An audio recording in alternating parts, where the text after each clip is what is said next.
आप मुझे दोस्त समझ के अपने तो खुद भी खुश रहते और तुम्हारे आसपास बात की थी।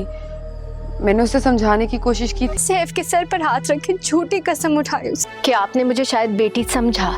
मसील हाबिल और काबिल के आने वाले एपिसोड में आप देखेंगे कि सोफिया दोस्तों बहुत ही जब रो रही होगी तो उसकी माँ आकर उसे कहेगी कि सबका घर बर्बाद करने के बाद अगर कोई इंसान खुश हो सकता है तो ये तुम्हारी भूल है। तो वो उसे कहेगी कि आप ये सब क्या कह रही हैं मुझे, जिस पर वो उसे कहेगी कि बिल्कुल ठीक कह रही हूँ, तुमने कादिर और हुरम को तो घर से निकलवा दिया ताकि तुम यहाँ पर राज कर सको, पर फिर भी तुम्हारे चेहरे पर वो खुशी नहीं है। यही इस सब का सबूत है कि जो दूसरों का घर तबाह करते हैं वो खुद भी खुश नहीं रहते। तो वो उसे कहेगी मैंने ऐसा कुछ भी नहीं किया। आज अगर हुरम और कादिर इस घर में नहीं है तो वो अपने ही करतूतों की वजह से। हुरम और कादिर जब जा रहे होंगे अपना सामान वगैरह लेकर तो कादिर हारिस को कहेगा कि अब तो वैसे ही खुश होंगे आप, जो आप चाह रहे थे वो हम कर रहे हैं। यही चाहते थे ना कि इस घर में सिर्फ आपकी ही बादशाही हो और हम यहाँ से चले जाएं, तो अब जा रहे हैं, अब ये सारा घर आपका है। तो वो उसे कहेगा कि मैंने इसे तो कभी नहीं चाहा, हाल पता तुम्हारी बीवी जो है उसने ये सब कुछ ज़रूर किया है, या आज सब कुछ जो हो रहा है ये उसी की ही बदौलत है। अब अपनी बीवी के गुनाह छुपाकर मेरे ऊपर डालने की कोशिश मत करो। उसके बाद नेक्स्ट सीन में आप देखेंगे कि हुरम भी कादिर को ये कह रही होगी कि क्या हमने ये फैसला ठीक किया है घर छोड़ने का।